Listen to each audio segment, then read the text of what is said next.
I'm Maria Hupfield. I'm a Brooklyn-based artist. I'm Canadian and a member of Wissahickon First Nation in Ontario, Canada.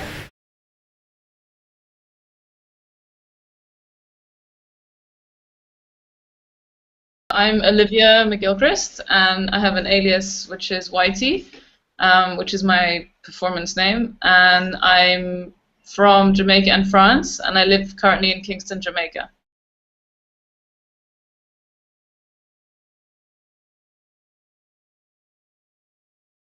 In my practice, I'm really interested in working with objects, but it's not so much about the thingification of objects. What I like to do is animate it. As a performance artist, I tend to work with creating scores, and the scores become a list of actions. So often I'm using the object to create encounters or moments of engagement with the audience. At the moment, and since two years pretty much since I returned to live in Jamaica from Europe, I've been exploring the body and my particular body, because I've been using myself, but the body in space, and particularly in the Caribbean and Jamaican space as a white female. I think intuition is a really dangerous word, because intuition, it's not something that's seen as scientific. It's not something that's measurable. It can be controlled. It doesn't work to distance us from the environment or allow us to sort of separate ourselves and control things. And so tuition for me is really important, because it allows me to create encounters or moments or opportunities where I have a structure, but then with the audience and the viewer, I'm allowing intuition to take over and I'm interacting, and in that way really needing to have confidence in myself and trust. Most of my performances are actually done in front of a camera, so I'm always in control of how they end up looking for the viewer. I don't do much, let's say, improvised or performances in front of a viewer directly, but I do some. But most of the time I'm relying on intuition, in the sense that I have an idea and I know what I want to do, but I don't choreograph it exactly, and I feel inspired, and I get the final result from reacting to what's happening around me at the time. I mean, even if it's in front of a camera and I'm by myself with a remote trigger, I depend on how I'm feeling at that moment when I'm performing. So intuition plays a pretty big role in my performances, I would say. A recent performance I did where I used intuition in a way that was unexpected, perhaps, was at ABC No Rio. I had a performance called The World Is Just Beginning, and it was right at this moment where they're tearing down their building, and so they invited performance artists in, and I had these, I had one silver glove with jingles, and I had another beautiful red glove with fringe, and I decided I'm going to go around and shake people's hands right at the end. And so I had this moment where I'm like, well, I'm looking at the audience thinking, do I go around and shake everyone's hand? Because there's a lot of people. So I had to really call upon myself. Will I be able to hold this? Can I hold everyone's attention while I go around? And it worked out great. I just kept going, and it seemed like there was a nice response, and I could feel this sort of back and forth of acknowledgement. And right at the end, I had these whistles that I blew. I stood on a chair and then I blew them, and that sort of like collapsed that space, and that was the end. And I think in performance, those are those really great moments where, as much as I might structure things out according to my score or have this sort of idea in my head, there's that human part where possibility happens with the audience, things that bring you closer to an understanding. Well, I think the most intuitive was probably the one I did recently. Someone filmed me swimming underwater for the latest piece I'm actually showing right now at the National Gallery.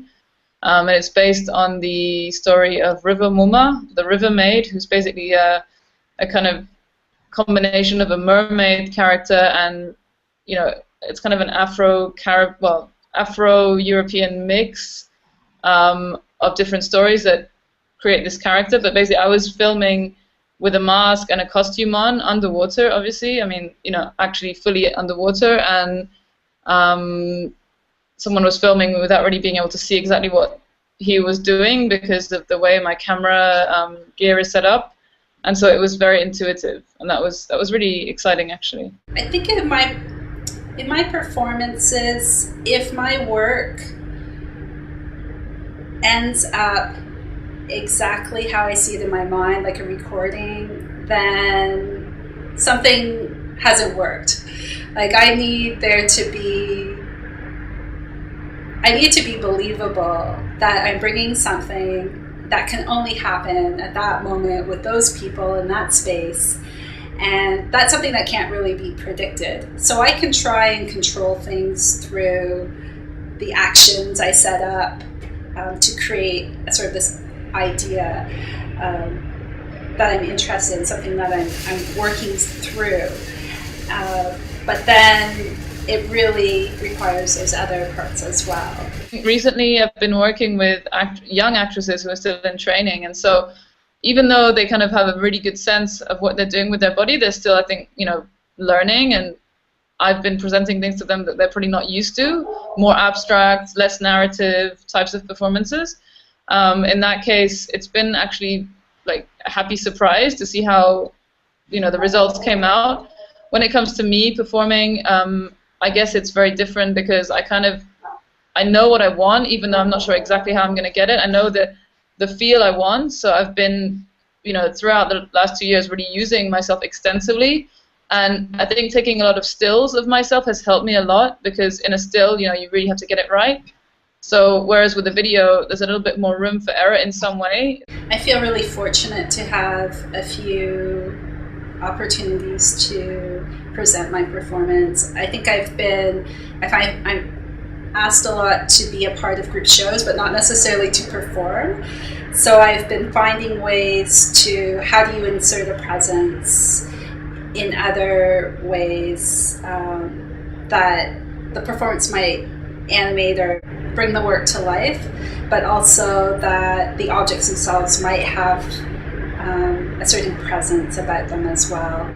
Well, I have a few ideas, and I'm really new in a way to using myself in performance work. I've been working with other people a lot. I'd pretty like to combine working with myself and other people at the same time. In my performances, I'm sort of, it's just me. Even if I'm wearing a silver suit, it's just Maria, and that suit becomes my shield. And I feel that there hasn't been that much questioning of whiteness in contemporary Caribbean culture recently, or even though a lot of other people have been asking themselves questions, those who are both white and mixed and even non-white, asking questions about whiteness today. The history here is very, very loaded, and of course, I don't know, I hope that my work can contribute to a certain amount of understanding, that whiteness is also something that needs to be questioned enormously, and not just whiteness as a skin pigmentation, but as a state of mind, and what is it that it represents to other people to be white today in somewhere like Jamaica. I'm really interested in this idea that Vine Deloria says about how in Native communities that culture is a way of being, and so when I'm creating work and making objects or doing a performance, I'm really trying to think about being present and being there and doing things and being active. And I find that's how I really